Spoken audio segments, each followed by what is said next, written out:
welcome to the glorious Masai Mara, where we've been battling off gremlins. I say like I've had anything to do with it, where we've been battling off gremlins all afternoon. My name is Jamie, and this afternoon Dave is on camera with me, and we've just kind of been hanging out, winning the elephant competition all by ourselves without Tristan or Byron knowing anything about it, because the gremlins were attacking us. So we are here in Kenya watching, I think, Dave, we've probably seen over 100 elephants now, give or take, crossing the road in front of us, little babies, but unfortunately we couldn't show them to you, for which we are very, very sorry. But we're here now for the next half an hour or so before we have to turn and race home for the gate closing time. And we've got some elephants to show you. I'm desperately curious to know why 5 cars have just come zooming past me. I might carry on a little bit in a moment. But don't forget to send through your questions on #SafariLive on Twitter. And for our regular viewers, you will be thrilled to hear that we are on Paka this afternoon. Of course, I trust completely and utterly. Don't you, Dave? Oh, yes. Oh, yes. Totally trust you, don't we, Paka? Paka, of course, is the vehicle that stranded us not so long ago. But she seems to be up and running, having cleared out most of the rust in her fuel tank. So hopefully she will continue to go. Isn't it amazing how big the tusks of the female elephants are here? I know we keep commenting on it, and we've just gone past a herd a couple of minutes ago with the female with the really, really long tusks. She's ancient looking, and her tusks nearly reach, I wouldn't say nearly reach the ground, but they certainly are almost at the tip of her trunk. So it's something that's interesting in terms of the difference between the elephants that we see on Djuma, or in the Sabi sand in South Africa, and the elephants that we see here. And you can see she's been digging in the mud with her tusks, having a marvelous time. And Deborah says, such grand vistas. Absolutely, Deborah. The views here cannot be beaten, and in fact Dave and I were just talking about this earlier for a couple of reasons. One is that we were just saying we never get tired of the drive down into the reserve from the top of our mountain, what I like to think of as our mountain. You've got the spectacular view of the Mara, the Masai Mara, just sort of opening out in front of you. It's quite spectacular. The other reason I'm loving this open area is because you see more of the dynamics of the elephants playing out. Because you can see the actions of all of the individuals in the herd, it gives you a much greater insight. And of course, we had that amazing moment where we saw that young elephant take its first steps. And Francis, watching in Israel, Francis, you would like to know if we've seen that baby elephant again. I think I actually saw it this afternoon, but I'm not 100% certain because Mom never gave me a clear view of her ears, and that's the only way that I'd recognize her. I did take note of the notches on her ears when that baby was born, so I think that if I got a clear view of her, I'd know it was her. So I'm not sure. I think I saw it, but the female that was with it was the right sort of age, but I'm not 100% on that. And I hope that when we do see it, we'll actually be with all of you so that we can share it with you. And you can see how little baby's doing now. About a week, Dave? More? I don't know. I have no sense of time. I don't even really know what month we're in. I think we're in June. So, I mean, I think it was about a week ago, so we could all join us and see how that little one's doing.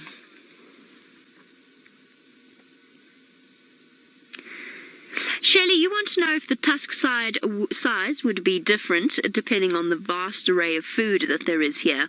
I guess it's possible, just in terms of growth, and we're just going to have a vehicle that's going to pass by your shot there in a sec, Dav. Here it comes. So, perfect. Jumbo, go ahead. Thank you. That is a gentleman in a little governor's vehicle, who of course were responsible for rescuing us. I guess there's something to be said for the quality of the food, but I think it's more just genetics. I think that you'll find that the genes that have been passed along in this area will be subtly different from those in South Africa, not sufficient to make them a different species or a different subspecies, but enough that you see a difference in things like tusk growth, and perhaps size as well. Brent thinks they're smaller than the elephants that we see in South Africa. I'm not convinced about that. I think that the open area doesn't really give you the best perspective as to their size. Right, here comes another vehicle. There's definitely something going on down that way. I mean, the little governor's vehicle is on their way to Little Governor's, fair enough. But everyone appears to be in a great hurry. Jumbo, go ahead, please. Cheers, guys. Shame, it's so sweet. Everybody's just slammed on the brakes when they realize that we're filming. They don't want to cross in front of our shot. It's very considerate of them. Thank you, everyone. Right. I'm going to go and see if I can figure out exactly what it is that everybody's rushing off to, that I can actually drive and talk to you at the same time. Isn't that marvelous? What a novelty this is, Dave. Can actually be able to... Oh, sorry, forgotten how to drive on that note. There we go. Our resident pair of black-chested snake eagles. Something for some of you to add to your bird list, and a pair of eagles that I think we're going to see regularly on our live safaris from the Mara, just because they do live quite close to our camp. Well, not close to our camp, but close to where we come down into the reserve off the mountain. We see them here pretty much every single day as it starts to get dark, and I'm hoping that perhaps they might even choose to nest somewhere around here. They are very striking birds, often confused for sort of new birders, confused with a martial eagle, but they're much, much, much smaller. And if you take a close look at their legs, if you can, you'll notice that there's no feathers all the way down towards the feet. And that immediately distinguishes between a true eagle and the other birds of prey. Martial eagles, African hawk eagles, they'll all have feathers right down to their feet. Brown snake eagles do not. It's the only snake eagle, really, that I've seen here so far. Brown snake eagles are not common at all. You can see the wind is blowing. If you look at their ruffled feathers, it's definitely a chilly evening. Dave and I even had the roof, well, not the roof is on permanently.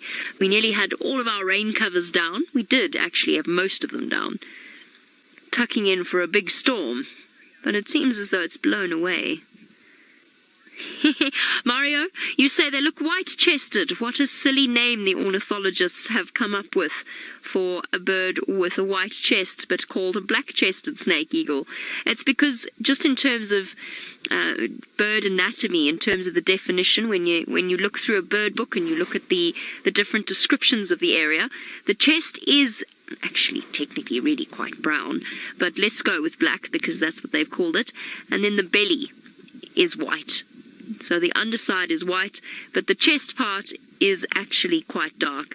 And if I trouble Dave, I don't know how Dave feels about this. Oh, well done. Thanks, Dave.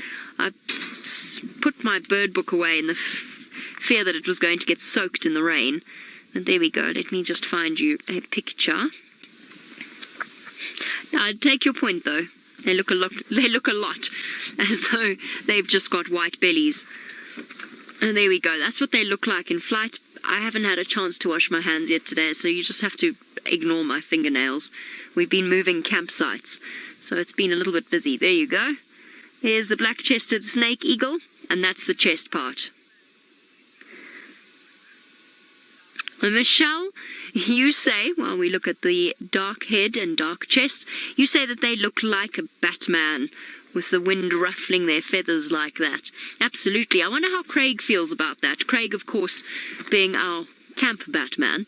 I wonder if he feels some kind of sort of, I don't know, connection with these birds. They do. They've got that dark-eyed, Christian Bale-esque expression to them as well, don't they? The stern-eyed, perhaps, would be a better description.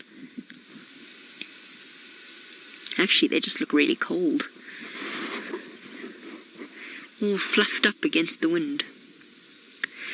You know, it wouldn't really have been fair, even if the gremlins hadn't attacked us this afternoon, to have challenged Byron and Tristan, or even participated in their elephant competition, because essentially everywhere I look today, there are elephants everywhere. And I'm not going to complain about that because I love sitting with elephants. But they're all around at the moment. It's been an absolute pleasure this afternoon. Everywhere I look, I just see another elephant. I actually came to this area because apparently the rhino were here this morning. There's no sign of them, sadly enough. But we do have our elephants. Oh, someone is missing a tail. Oh, goodness. Excuse me. Somebody's missing a tail, she said in a completely non-squeaky and normal tone of voice. I wonder what happened to you, girl. Could potentially have been a lion or a hyena in this area, but not now. Not recently. This would have happened when she was very young. It could be for other reasons. It might have been an infection, something that severed the sort of the vertebra, the joint at the tail area. But she is most definitely... Oh, and there's the elephant with a backwards tusk as well there, Dave. This is the second time I've seen her. I'm sure there's quite a few of them. You see what I mean about seeing a lot of their dynamics? Oh, there goes our running little baby. That's what she was waiting for. Because we've got this open area, especially when they start to talk to each other, with those low rumbles, so often we find them obscured by trees, but out here you can actually see the effects on the rest of the group. And what's more, because you're often in a position where you can see more than one herd, and you're able to gauge the reactions that other elephants have to the conversations of one herd. I found that fascinating. I wouldn't say that I've learnt anything from it yet. I just noticed changes in their behaviour. And she's shepherding the little one.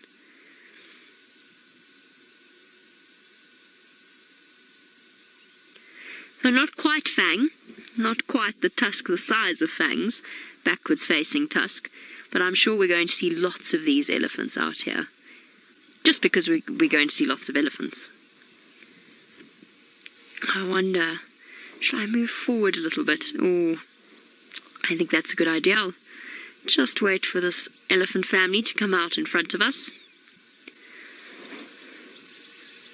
It'll also be quite fascinating to work out which elephants belong to separate herds, because sometimes you see several herds all together.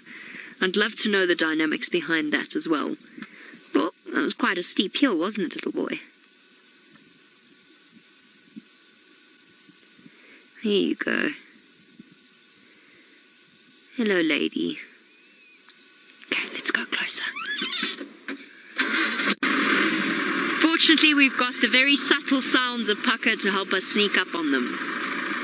I'm sorry, I'll stop giving you grief when I've recovered from the time you died on us. Oh, by the way, second vehicle arrived today. Not counting Chiku, of course, who served us very well, but Chiku is actually technically not a filming vehicle. Chiku is technically for the tech team to utilize. So our second vehicle arrived. Shame, these little elephants have so many obstacles to climb up there, Dave. I'm just waiting. I'm going to stop here for now, just because I don't want to separate the elephants from the rest of the herd. And welcome to Samantha. Samantha is 5 years old. Samantha, it's lovely to have you with us. Samantha, I'm very happy that you're so interested in wildlife. You want to know, why do elephants flap their ears? Samantha, it's because they're really big animals, so they get quite hot quite quickly. And basically, having an ear is a way of cooling themselves down. So in the ear are lots and lots of blood vessels that are right up against the skin, and that carries all of the blood that flows through their bodies and then into their ears and then back through their bodies. So they flap their ears to cool down that blood, and then the cool blood actually cools them down completely. So that's why elephants flap their ears. If an elephant's really cross with you, it doesn't often flap its ears. A lot of the time it actually stands and looks at you with its ears open and completely still. So some people believe that when an elephant flaps its ears, it's angry, but that's not true at all.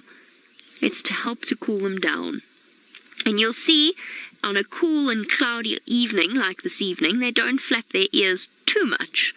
But when it's hot and when the sun is really shining down on them, then they will flap their ears more often to help to cool themselves down.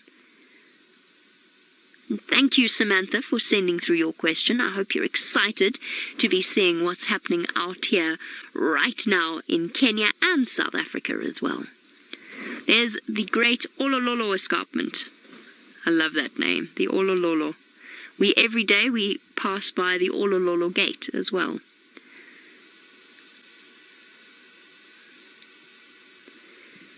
Absolutely beautiful vistas. I couldn't have put it better myself. Okay, let's get closer. I think they're going to start disappearing into the long grass, which I never thought I would say about elephants, but it happens here. Still no sign of the Angama pride, which is such a pity because I was so desperate to properly introduce you to them yesterday.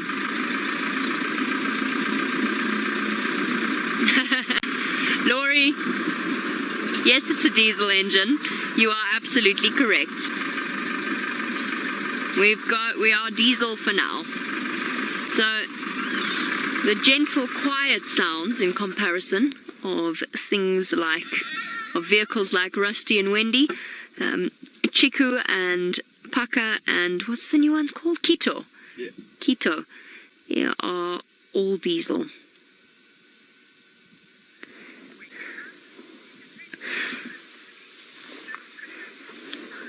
Alrighty, it is starting to get dark here, which means that Dave and myself have to start our treacherous ascent up the hill.